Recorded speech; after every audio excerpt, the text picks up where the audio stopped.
Hey, in today's lesson, you are going to learn 3 new vocabulary words: responsive, containment, and behave. Are you ready? Well then, let's jump right in. All right, our very first vocabulary word is responsive. Again, responsive.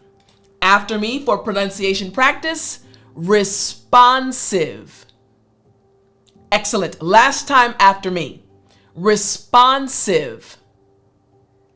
Very good. All right, this word responsive just means reacting quickly and positively. Again, reacting quickly and positively. So let's say, for example, a person was injured in a car accident and they were taken to the emergency room and the doctors are working on them, and up until this point they have not been responding. They haven't been responding to the treatment, and all of a sudden the doctor gives this patient a certain medicine, and now the person starts doing what?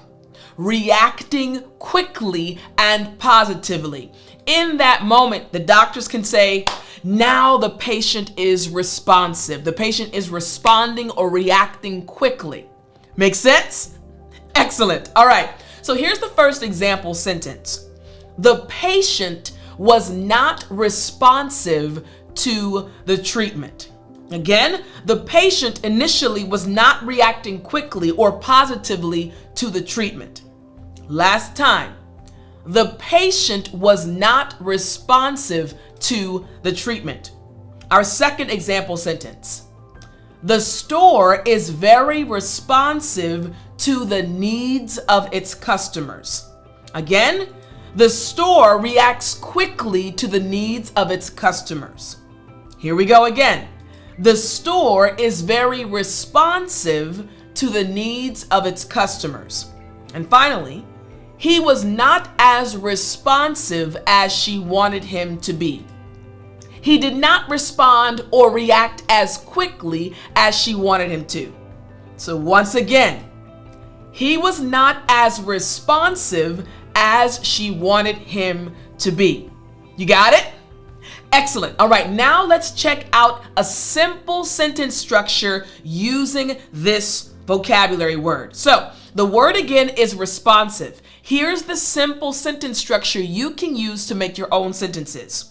It's A is responsive when B. Again, A is responsive when B. So letter A represents a person or a thing. So the subject. So a person or a thing is responsive when. This is the fixed phrase. Letter B now. Letter B represents the situation. All right. So a person or thing is responsive when, and then we put the situation. So let's get some examples for this simple sentence structure. So for the first example, let's say the person is my teacher. All right, my teacher. Here we go. My teacher. All right, again, the fixed phrase is responsive when. So we have my teacher, letter A, is responsive when. Now we need to write the situation for letter B.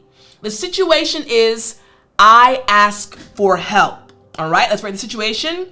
I ask for help. So here's the sentence. Letter A, person. My teacher is responsive when I ask for help. Makes sense, right? We have letter A being the person and then letter B being the situation. My teacher is responsive when I ask for help. Let's do another example. For this one, let's say this app. Remember, letter A can be a person or a thing. So let's say this app. Maybe you are using an app on your phone. So this app is responsive when. Now we need a situation for letter B. When I use it on my phone. All right, so let's write I use it on my phone. This is the situation. I have my phone and I'm using my phone. Again, letter A, this app. When, the situation, I use it on my phone. So the full sentence is, this app is responsive when I use it on my phone. Makes sense, right? Excellent. All right, let's do one more example sentence using this simple sentence structure for the word responsive. So for letter A, person or thing, now let's choose our manager. All right, so we have our manager is responsive when. Now, what's the situation? The situation is we have an emergency. Here we go. We have an emergency. This is the situation when our manager is responsive. So again, our manager is responsive when we have an emergency. Makes sense, right? Excellent. So responsive, the simple sentence structure is A, person or thing, is responsive when B, the situation. So now you understand our first term, responsive. Now we're going to move to our second term. Our second term is another good term. The word is containment. Again, containment. After me for pronunciation practice, containment. Excellent. Last time after me. Containment. Excellent job. Now this word containment just means the act of controlling or limiting something or someone harmful. Again, the act of controlling or limiting something or someone harmful. So this individual, maybe they're a criminal, maybe they have done some really bad crimes or committed bad crimes, or this substance, a chemical, is very harmful. So we need to control it. We need to limit the way it exposes or its exposure. So we say containment. Again, the act of controlling or limiting something or someone harmful. Here's the first example sentence. Containment of crowd violence was the police's main concern. Again, controlling, keeping it limited, controlling the crowd violence. So one more time. Containment of crowd violence was the police's main concern. Next, the company's hazardous waste containment plan is being reviewed. Again, the company's hazardous waste plan to control or limit the exposure that people had to this material or chemical is being reviewed. One more time. The company's hazardous waste containment plan is being reviewed. And finally, the policy of containment is not working. Again, the policy of controlling something harmful is not working. Last time, the policy of containment is not working. We have this policy, but it really isn't working. So I want us now to look at a simple sentence structure for this word. Again, the word is containment. Here is the simple sentence structure. Containment of A, being a harmful thing, is important because B. Again, containment of A is important because of B. So letter A represents a harmful thing. So containment of a harmful thing, letter A, is, and again we're going to letter B, is important because of B. And B is the reason.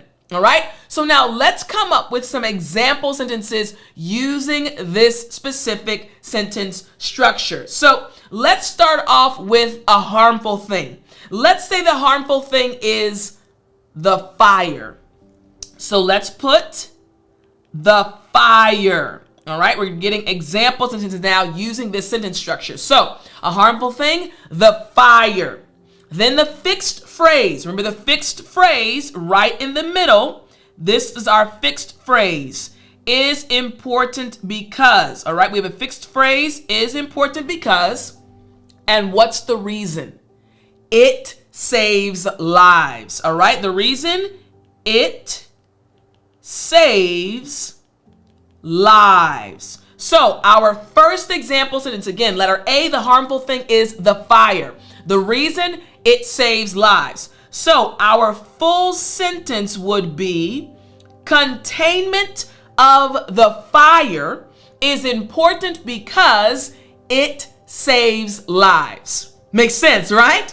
Excellent. All right.